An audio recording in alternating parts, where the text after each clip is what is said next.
Não há dúvida de que o anticristo já nasceu, ele se encontra nos seus primeiros anos e assim que atingir a maturidade, ele alcançará o poder supremo. Essa frase foi dita pelo bispo Martinho de Tours no quarto século depois de Cristo, há quase 1700 anos, e ele não foi o primeiro e muito menos o último a ter certeza de que o anticristo já estava por aí. Ao longo da história, incontáveis figuras foram apontadas como sendo o anticristo, e nesse vídeo a gente vai ver algumas delas, que vão de imperadores romanos a generais franceses, passando por papas medievais e empresários sul-africanos. Mas antes de focar especificamente nos anticristos de cada época, vale a pena a gente dar um passo atrás para entender melhor de onde vem essa ideia geral de anticristo. A palavra anticristo, claro, pode ser encontrada na Bíblia, mas não exatamente nos lugares mais óbvios. Ela não aparece nos evangelhos, nem no Apocalipse, nem nas cartas de Paulo. Na verdade, ela só aparece 5 vezes em toda a Bíblia, e todas elas nas cartas de João. Nessas cartas, o autor fala que o anticristo deve vir, mas também diz que já vieram muitos anticristos. Ou seja, o termo é usado tanto no singular quanto no plural e diz respeito tanto ao futuro quanto ao presente. Além disso, o autor aplica esse termo de forma bem ampla a todas as pessoas que negam que Jesus é o Cristo ou que negam que Jesus veio na carne. Quer dizer, nessas passagens, ser anticristo significa basicamente defender uma doutrina diferente daquela que prega o próprio autor da carta. Não há nenhuma referência nessas passagens das cartas de João a um governo global ou alguém fingindo ser Cristo ou qualquer outra dessas características que atualmente estão muito associadas ao termo. Mas de onde que vêm então essas outras ideias, mais presentes no nosso imaginário atual?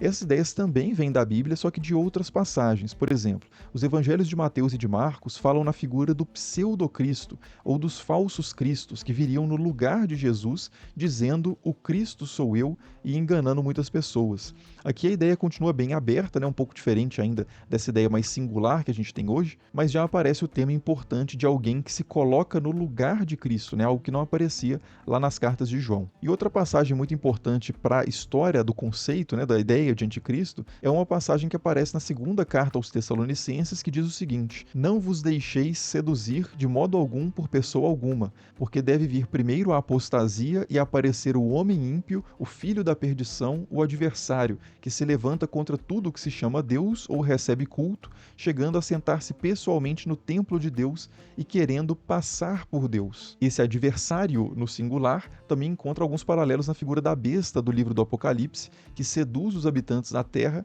é adorada no lugar de Deus e recebe autoridade sobre toda tribo, povo, língua e nação. De novo, nenhuma dessas passagens fora das cartas de João usa especificamente o termo anticristo, mas ao longo da história o que aconteceu foi que vários intérpretes da Bíblia leram esses textos lado a lado e concluíram que todos eles apontavam para uma figura única. E a partir disso, alguns deles foram mais além e concluíram até mesmo quem exatamente seria essa figura, qual o seu nome, a sua aparência e a sua procedência. E é aqui que a gente entra então propriamente na lista dos anticristos de cada época. Mas na verdade, antes de entrar na lista rapidinho aqui, só queria agradecer a Insider, que é a nossa apoiadora fiel aqui do canal, que é quem faz essas camisetas, por exemplo, que eu tô sempre usando aqui nos vídeos, que são as Tech T-shirts, São camisetas que são anti-odor, não precisa passar, não desbotam, são super práticas, super duráveis. E se você quiser conhecer a Insider, que eu recomendo bastante, clica aí no link que eu vou deixar na descrição do vídeo e no primeiro comentário fixado e coloca lá na hora da compra o cupom ESTRANHA12, que usando esse cupom você tem desconto de 12% em todo o site.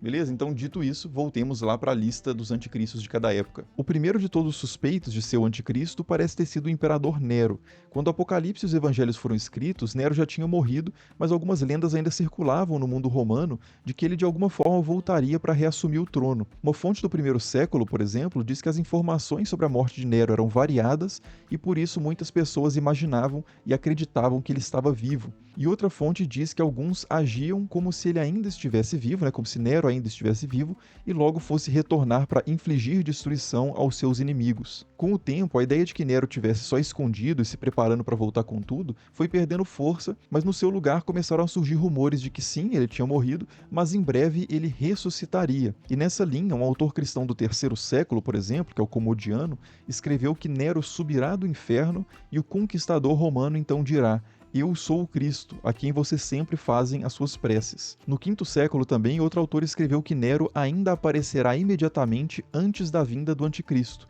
Aqui ele já não é exatamente o anticristo, mas precede essa figura singular do anticristo do final dos tempos. Nesse meio tempo, vários outros imperadores romanos também foram vistos como anticristo, principalmente aqueles que tinham perseguido de forma mais dura os cristãos, como por exemplo Domiciano no século I e Décio no século III, e até alguns cristãos também foram associados ao anticristo. Um exemplo muito marcante na antiguidade é o presbítero Ário, que foi condenado como herege depois do Concílio de Nicéia por defender que Cristo não era da mesma natureza divina que Deus Pai. É a doutrina chamada de arianismo, né? E por causa dessa condenação do arianismo, o Ário foi identificado por algumas figuras ali daquele contexto como o anticristo. Durante a Idade Média, essas especulações também continuaram, né, sobre quem seria o anticristo, e vários tratados foram escritos sobre o assunto. O mais influente deles foi um tratado chamado Sobre o Surgimento e o Tempo do Anticristo, escrito no século X.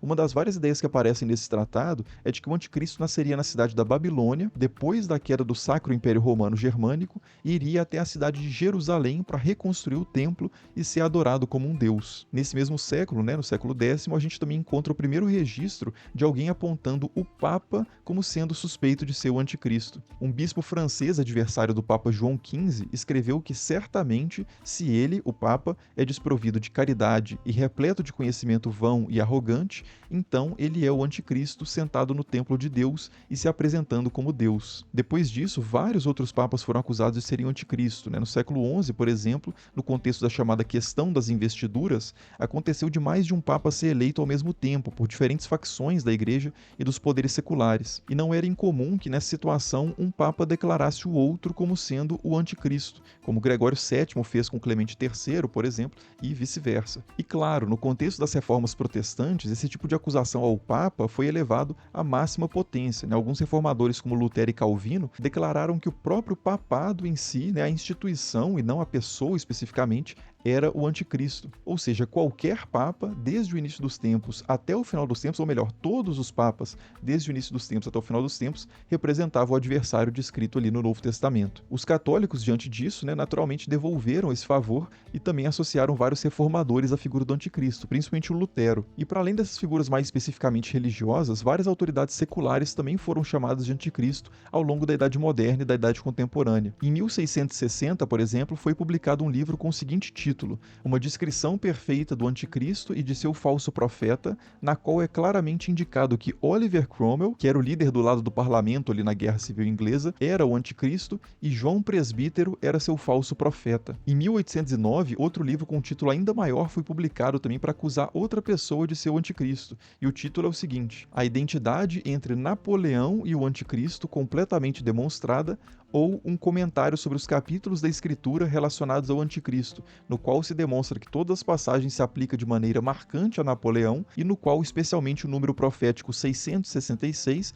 é encontrado em seu nome, no nome de Napoleão, com perfeita exatidão e de duas maneiras diferentes. Esses livros obviamente foram escritos por adversários políticos dessas figuras e não foram nem de longe os únicos nem os últimos a empregar essa tática de demonização na política. Nos tempos da Guerra Fria, por exemplo, diziam que o Mikhail Gorbachev da União Soviética tinha até a marca da besta bem evidente ali na sua cabeça. O Saddam Hussein, no contexto ali da Guerra do Kuwait, também foi apontado como possível anticristo por alguns autores evangélicos norte-americanos, que apontavam para um projeto do Saddam Hussein de reconstrução da Babilônia como sendo um sinal do fim dos tempos. Mais recentemente, o presidente francês Emmanuel Macron também se tornou um forte candidato a ser o anticristo, né, principalmente no papel daquele que criaria um governo global para submeter toda a tribo, povo, língua e nação, e por aí vai, né? Os exemplos são realmente incontáveis e até o Elon Musk tem entrado no páreo aí e aparecido na internet, em algumas entrevistas, como um suspeito de ser o anticristo. Agora, por que será que essa especulação sobre o anticristo sempre gerou tanto interesse historicamente? Um primeiro fator que fica bem claro, principalmente nesses últimos exemplos que eu coloquei, é o uso político dessas especulações. Rotular um adversário como o anticristo, o contrário a Cristo, pode ser muito eficiente para neutralizar qualquer apoio ou qualquer simpatia por uma determinada figura. É uma forma bem eficaz de achatar a análise política, achatar a complexidade política e transformar situações complexas que demandam muita reflexão, análise e pensamento em uma escolha fácil entre o bem e o mal. Então pode ser algo muito favorável a uma pessoa que cria esse discurso, né, para demonizar o seu adversário político, e pode ser algo também mais cômodo e mais confortável para alguém que quer se engajar no debate e poder assumir um lado com todas as forças, né, e desconsiderar qualquer outro mérito ou virtude do lado adversário. Afinal de contas, um lado, o seu lado, representa Deus, o bem e a justiça, e o lado adversário representa o mal, a injustiça e tudo que há de errado no mundo. Além disso, né, além desse fator político, outro fator que também pode tornar muito atrativo incentiva esse exercício de apontar pessoas do presente como sendo o anticristo é que esse exercício pode funcionar como um antídoto contra o caos, uma forma de dar sentido a uma realidade confusa e ameaçadora. Como escreveu um historiador chamado Robert Fuller, o pensamento apocalíptico, dentro do qual se insere essa busca pelo anticristo,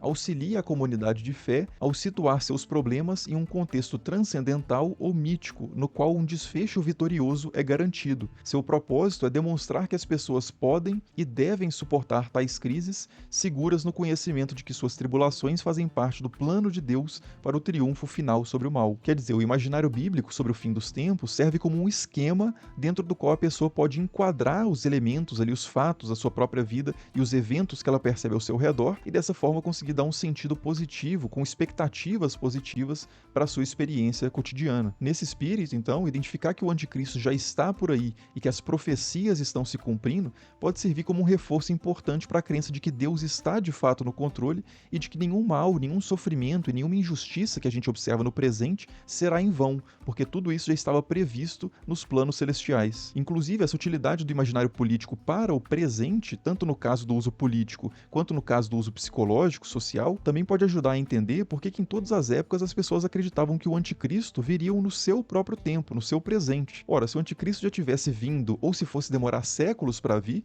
toda essa ideia perderia muito da sua força e do seu interesse, da sua relevância para a vida das pessoas. Se o bispo Martinho de Tours, com quem a gente começou esse vídeo, por exemplo, tivesse dito lá no século IV que o anticristo não tinha nascido ainda, mas que ele nasceria dentro de 1700 anos, provavelmente ninguém daria a mínima para essa informação e dificilmente ela teria sobrevivido, inclusive, como documentação histórica. E se alguém dissesse hoje, no século XXI, que o Martinho de Tours estava certo e que realmente o anticristo veio no século IV, ninguém daria a menor bola. O que é considerado relevante hoje, o que dá ibope, entre aspas, são os suspeitos que estão aí, vivos e ativos, um Macron, um Elon Musk, um Papa Francisco. Agora, Nero já não assusta ninguém. E a ideia de que Napoleão era o anticristo soa até um tanto ridícula, Mas fica a pergunta, será que ela é mais ridícula realmente que a ideia, por exemplo, de que o Elon Musk é o anticristo? Ou será que ela é simplesmente só um pouco mais antiga? Enfim, teria infinitas outras coisas para falar sobre esse assunto aqui, como sobre interpretações mais alegóricas do anticristo, aplicáveis a todos os tempos, como, por exemplo, a interpretação que o Orígenes de Alexandria faz no século II sobre o anticristo. A gente poderia falar também sobre interpretações preteristas, que vão um pouco na contramão do que eu falei agora, que são pessoas que acreditam nas profecias do Apocalipse, mas acreditam que elas se cumpriram já no passado. E a gente poderia falar de vários outros suspeitos, como Saladino, Átila o Huno, que também foram considerados como anticristo, mas por enquanto fica assim, Eu vou deixar um vídeo aqui também para quem quiser saber mais sobre a ideia do Nero Redivivus, que eu citei lá no início do vídeo, e convido vocês a deixarem seus comentários aí também,